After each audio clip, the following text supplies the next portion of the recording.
day. Thank you.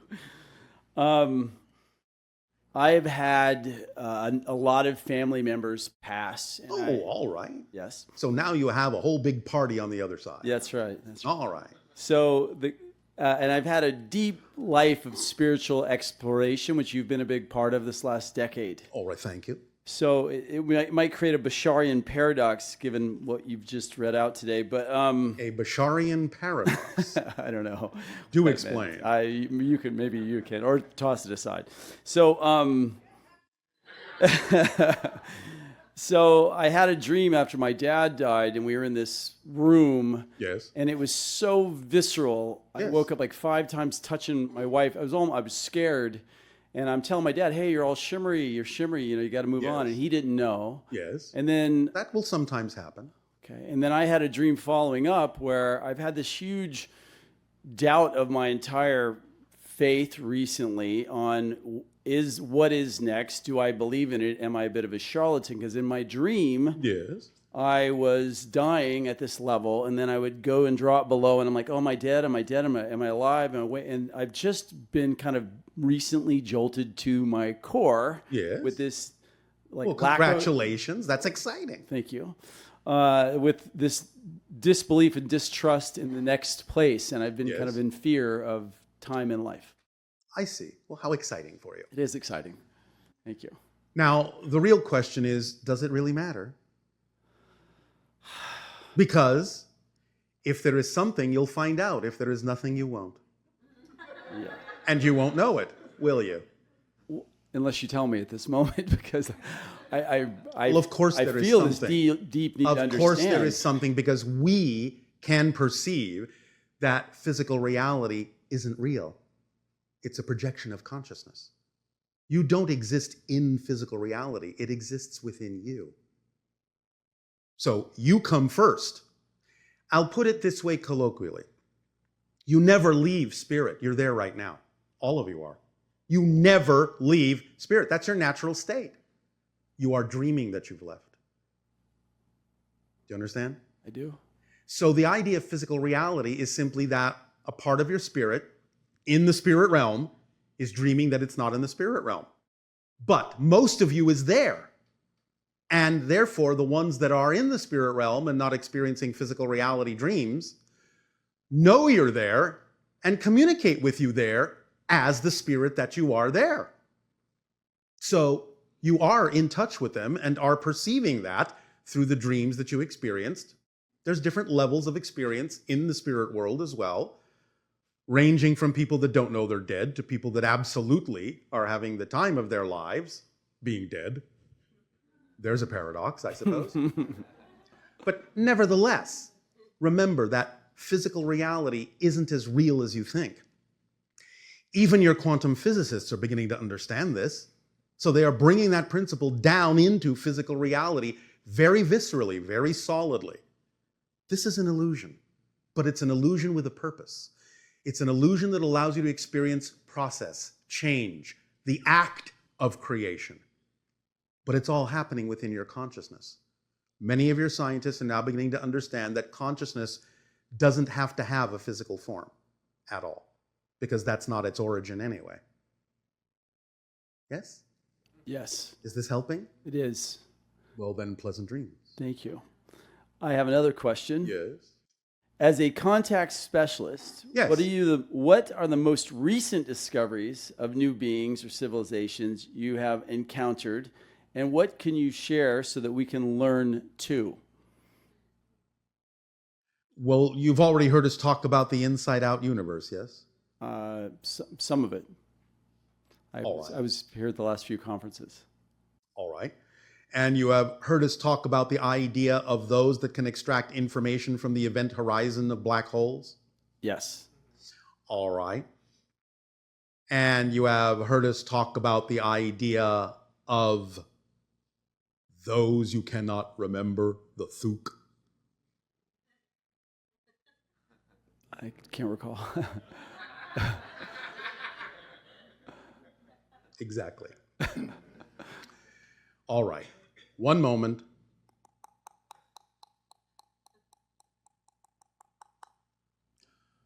Now, I have not engaged with these beings myself yet. They're on my list, so to speak. But someone else has initiated contact for our civilization with a group of beings that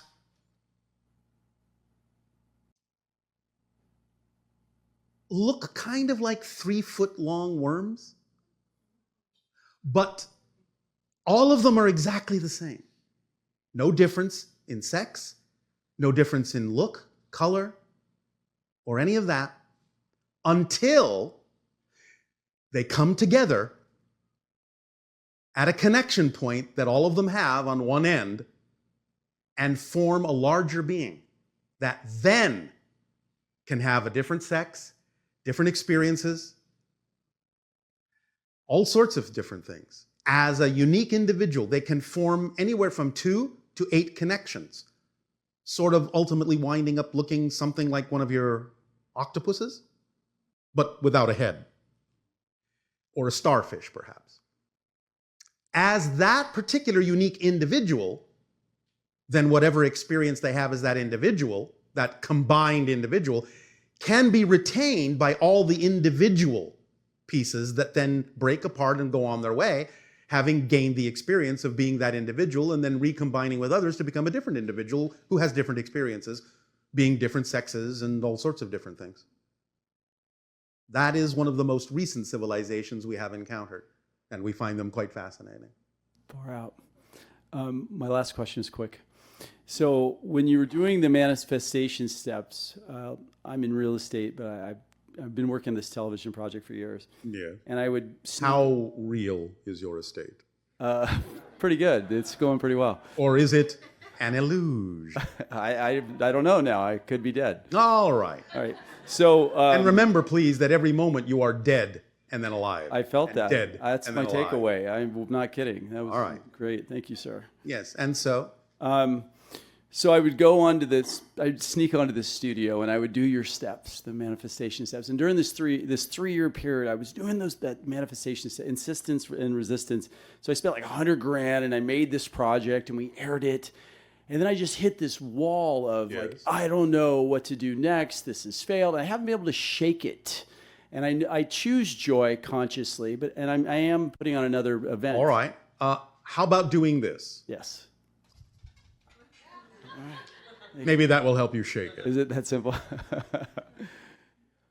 Remember, you're not trusting your synchronicity, and there is too much insistence on the outcome. Yeah. When you hit a so-called wall, don't define it as a wall. Define it as an arrow pointing in an unexpected direction that is actually the path of least resistance. And stop banging your head against the wall by insisting that that's the way to go, when your higher mind is telling you this path is quicker. Pay attention to your synchronicities and define them in a positive way. Then you'll have a positive flow and a positive experience. And then there'll be nothing to shake off. Is this making sense? It is. Reduce your level of insistence to 0. Okay. Because the secret of doing that is to know beyond a shadow of a doubt that you have no idea how things are supposed to turn out. None. 0. You do not know. Really, you do not know what the best outcome actually would be. You might have an inkling, you might have an idea, you might have an imagination, you might have a suggestion, you might have a hint, you might have a clue. But when it comes right down to it, you don't know. And you have to be okay with that in order to go with the flow. To go with the flow, you have to not know. But when you go with the flow, what you do know is you will wind up exactly where you need to be, because the flow knows where you need to go, even if you don't. So don't give so much power to your physical mind and force it to do a job it's not designed to do. Your physical mind, your typical ego structure, is not designed to know how something's going to happen. That's not its job. It's designed to allow you to experience what's happening right now.